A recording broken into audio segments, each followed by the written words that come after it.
Welcome to High Infidelity, the best cheating videos on YouTube. If you enjoy this content, remember to subscribe and turn on notifications. Now let's get into the video. For those that think they can't move on and recover, there is life after infidelity. Part 2. So, after 5 years of NC with her, I'm returning with some fresh information on how the encounter with C went. And boy, did things get a little dirty. And I went to her parents' place for a celebration of her young cousin. It's your birthday. I couldn't figure out why she was so happy at first, but he was her favorite cousin, and he taught her how to play the piano, so I think she wanted to show him off. The man was also really cool and a beast on those keys. The party was fantastic, and everyone was having a nice time. And I were chatting to her parents, and her father was still joking about wedding dates with us. Everything was going swimmingly until I saw the old circle with C as their conductor through the throng. I was astounded by how well she still looked. She still had the chuckle I used to like, and she was becoming the focus of attention. I wasn't quite ready to face her yet, so I looked aside so she wouldn't see me. After a few more hours, the party is winding down and everyone is preparing to go. A says she'll be right back and goes to the restroom, leaving me to chat to some folks who inquire about my graphic design skills. After a few seconds, we are all summoned from her living room. C and are having a screaming battle on the backyard patio, almost coming to blows, all while their older sister is attempting to calm them both down. C begins ranting on about how I was taken from her, and how it had no right to pursue me since sisters don't pursue one another's lovers. Then you should have left your legs closed, I yelled back. C shoves her elder sister out of the way and tries to swing at her, but I blocks it and was ready to knock her down until I stepped in between them. This was plenty for me. I was sick of witnessing the lady I loved and her ex, her sister at one another's throats. This stuff was coming to an end. I pushed her to the side, checked A, and shouted at C, "What the hell is wrong with you? Hello, this is your little sister." She suddenly broke out of it, and as she looks at me, for the first time in years, she whispers, her voice quivering, "You came." From the living room to the garden, everyone's gaze was fixed on us. I felt terrible for their parents because they were so ashamed. Her eyes welled up, and she requested if we could speak about it.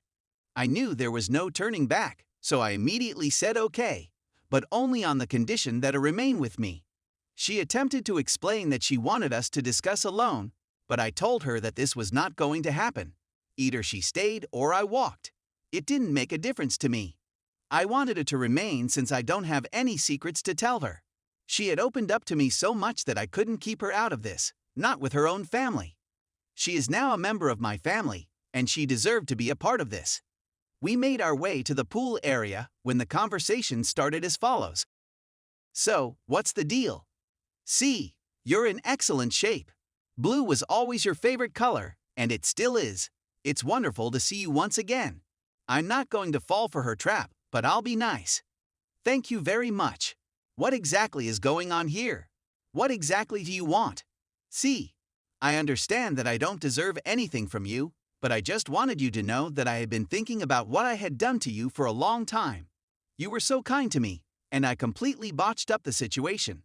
Believe me when I say that I have no clue what I was thinking when I did what I was doing. Me, that's an obvious lie, and you're fully aware that you're telling it." C then starts to shake and moan, and ultimately stops. C, I'm not sure how much of this you're aware of, but App and I were married and had a kid. I gave her the name because I thought it was appropriate. I was starting to become agitated. After 3 years of marriage, we spoke about the name we'd like to give our first son, daughter. Elkan, if you're a young buck, if you happen to be a female. I grew up with an aunt named, who was a big fan of C when we were little. Even was taken aback by the fact that she continues to name her kid after my grandmother, which caused me to get enraged for a time. I have a sneaking suspicion that C did not tell the baby's name to her family before giving her away. I felt a warm embrace around my hand as I stroked it. We looked at each other for a moment before C cleared her throat and gave her sister a scathing gaze. C, how is it that she is still here? This is just between the two of us. We don't exist in the first place, believe it or not. And I have been dating for a year and 2 months. The 3 years I spent with you were nothing compared to what that meant to me. I turn to gaze at her, she is just wonderful. And I want to have a long-term relationship with her. I was sobbing and grinning at me, and she was grasping my hand strongly in her hands. It felt a bit uncomfortable, to be honest. Whatever you say to me, you also say to her, so be careful what you say. See, she's had a thing for you for a long time. She used to write love poems and read them to her stuffed animals while you pretended to be at home, which was very entertaining. No, you're not supposed to be with her. You're supposed to be with me instead. Me, smiling at her, you wrote poetry about me, didn't you? Do you mind if I have a look? They're really lame, a heated face said. Me, please allow me to serve as the arbitrator. We are being cut off by C. Look, I know you're conspiring with her in order to damage me, and I'm going to take you out with an eye for an eye. Is it possible for us to just restart, you with my sister and me with App? I'm feeling a lot better right now. Please accept my sincere apologies for making such a dreadful error. I'm just a normal person. People make errors, but I've learned to be a better person as a result of my blunders. I'm certain that I can restore your trust. Please allow me to put things right. Will you at the very least provide that courtesy to me? I swear there are stones embedded in this girl's body. I had at the end of my rope at this point. Me. Years ago, you squandered it when you decided to betray me. Especially on Valentine's Day. No, you must hear this. For the next 5 years, I kept asking myself, what did I do wrong? Why wasn't I sufficient? It took some serious soul searching to realize that the issue wasn't falling in love with you, but rather being dazzled by you. I let our relationship blind me to who you really were and why your previous lovers never stayed around. You're completely depleted. Always yearning for someone to fill that empty glass within you. You've never found out what you're looking for. I'm not going to be another pouring into your glass. I honestly thought seeing you would be more difficult than this, but I no longer care about you. I spent a lot of time with new people, new activities, and new locations to help me recover. We had a good time, but we've grown apart. I don't recognize the girl I grew up with when I look at you. Just someone who has to get their act together. I've discovered my one and only. And the letter is A. I adore your little sister. And I'm hoping that one day, when the moment is perfect, we'll get married. Do you want to make amends with me? Be a more responsible sister. Stop fighting and get your stuff together. You were once her hero. Begin by attempting to recoup those points, and then go from there. C was in tears and trembling like if she had been hit by a bomb. She knew right then and there that this was the end of whatever reunion she had planned. She was attempting to say something, but she eventually sealed her lips and nodded her head to me, as if accepting it. She then requested to talk with alone and summoned her eldest sister. As a result, I gave them some room. All of the sisters sobbed and held each other at the conclusion. I believe they finally reached an agreement. Their mother, who was watching them, looked at me with tears in her eyes, grasping my hand, and began thanking me. Their father also thanked me and gave me a hearty embrace. This whole situation was overwhelming. I sobbed in my arms when it was finished.